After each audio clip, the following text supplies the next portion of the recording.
Okay, I'm going to just finish up number 9. So remember, for the converse, that means you're just going to switch the order. So if the lawn is wet, then it rains. You just switch what comes, in the beginning and the end. So the converse means you switch. The inverse, you say the opposite of each part. And then the contrapositive is it's like you're putting both of these together. You switch the order and you say the opposite of each part. So which of the 4 statements are true? So if the lawn is wet, then it rained. Well, that's not necessarily true because you could have your sprinkler on, right? If it did not rain, then the lawn is not wet. That could be true, but again, you could have your sprinkler going. If the lawn is not wet, then it didn't rain. All right, so I would say that this one is true and the original statement is true.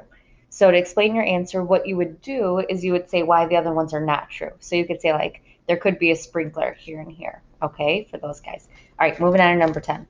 Use the diagram to determine which postulate, definition, or theorem justifies the statement. So again, it was highlighted on your sheets, I think. Basically, it's like what rule justifies the statement. So if E is the midpoint of AF, so if E is in the middle, then AE is congruent to EF. So the postulate is like something that you think is true, but you can't really prove it. The definition is really just like a definition. So this is the definition of midpoint. So if there's something like describing, so if E is the midpoint of AF, it's saying then AE is equal to EF. Well, that's the definition of a midpoint because it's right in the middle. So this is actually just definition of midpoint. That's all you would write, okay? If ray EB is the bisector of AEC, so ray EB would be right here. If that bisects angle AEC, then angle AEB is equal to angle BEC. That again is the definition, and it's the definition. You're always asking yourself, like, the definition of what? So it's describing what a bisector means. So definition of bisector. All right. If angle BEC is 90 degrees, then angle BEC is a right angle. Again, that's the definition of what a right angle is. Okay, where all right angles are 90 degrees. So these are like the most important ones. Definition of right angle. Okay, if angle BEF is 150 degrees, then angle BEF is obtuse. This one, you know that the rule is if the angle is over, if it's greater than 90 degrees, then it's obtuse. So again, this one goes with definition of obtuse. Okay, so that's why you know it's obtuse, excuse me, because you know what the definition is. Sorry, of what obtuse is. Okay, so here we go with the little proof. When you see a proof here, they're typically going to give you a picture, give you some information. So the given is like, here's your little starting point, and you're going to go from the starting point using the picture to try to come up with what you're trying to prove, okay?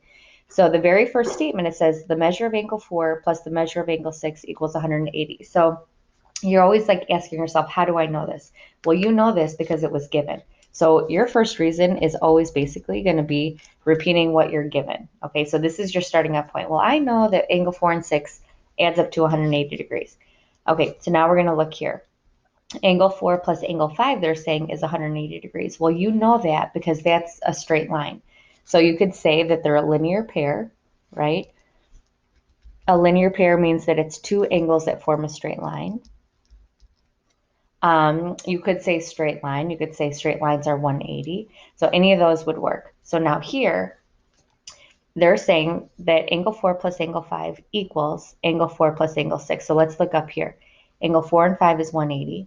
4 and 6 is 180. So what they're doing, since they both equal 180, they have to equal each other. Okay, so since they both equal 180, you could either say substitution or transitive. I'm going to say substitution because I'm taking this angle and I'm substituting it there, okay? Okay, so now you're trying to figure out how do they go from here to here? So when you're looking at this,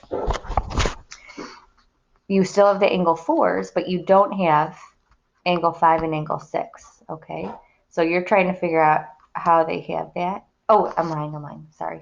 The reflexive property, you know that angle 4, the angle doesn't change, right? Angle 4 equals angle 4. So when you say the same thing equals itself, it's just reflexive property. So now you can